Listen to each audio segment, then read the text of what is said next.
ঢাকার মোহাম্মদপুরের সেই বাসা। মা লায়লা আফরোজ ও নবম শ্রেণীর মেয়ে নাফিজার তার ঠিক কয়েক ঘন্টা পর অদৃশ্য হয়ে যাওয়া গৃহকর্মী আয়শা। সবই তখন ধোঁয়াশা, কিন্তু পুলিশ থেমে থাকেনি।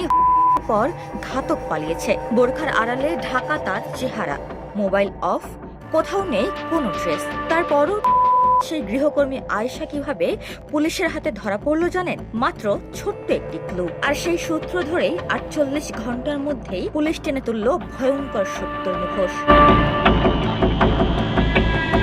ছোট্ট একটি ক্লু যা কেউ গুরুত্ব দিয়ে দেখছিল না, সেটাই এই ভয়ঙ্কর নরপিশাচের শেষ আশ্রয়স্থল পর্যন্ত নিয়ে গেল পুলিশকে। ৬ মাস আগে মোহাম্মদপুরের বসিলায় আরেকটি বাসায় চুরি করেছিল আয়েশা। তখন তার বিরুদ্ধে একটি সাধারণ ডায়েরি করা হয়েছিল থানায়। সেই পুরনো অভিযোগের ফাইলেই পুলিশ খুঁজে পেল তার আগের ঠিকানা, শ্বশুরবাড়ির এলাকার নাম আর আরেকটি পুরনো লোকেশনের ইঙ্গিত।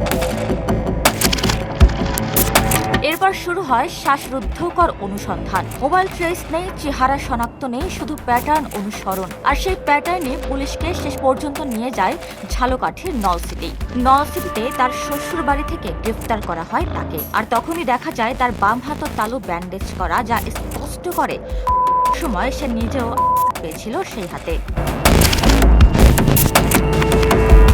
পরে আয়েশা তার স্বামী রাব্বিকে বিষয়টি জানায়। দুজনে বুঝতে পারে ঢাকা থাকলে ধরা পড়বে দুজনেই। তথ্য প্রযুক্তির সহায়তা আর পুলিশের তৎপর অনুসন্ধানের ফলে ধীরে ধীরে তাদের অবস্থা শনাক্ত করা হয়। বুধবার দুপুরে বিএনপির তেজগাঁও বিভাগের এডিসি মোহাম্মদ জুয়েল রানা জানান, নলসিটিতে তার দাদা শ্বশুরের বাড়ি থেকে আয়েশা ও তার স্বামীকে গ্রেফতার করা হয়েছে। জিজ্ঞাসাবাদের মাধ্যমে বের করা হবে কেন এই নৃশংস ঘটনা, এই ঘটনায় অন্য কেউ যুক্ত ছিল কিনা।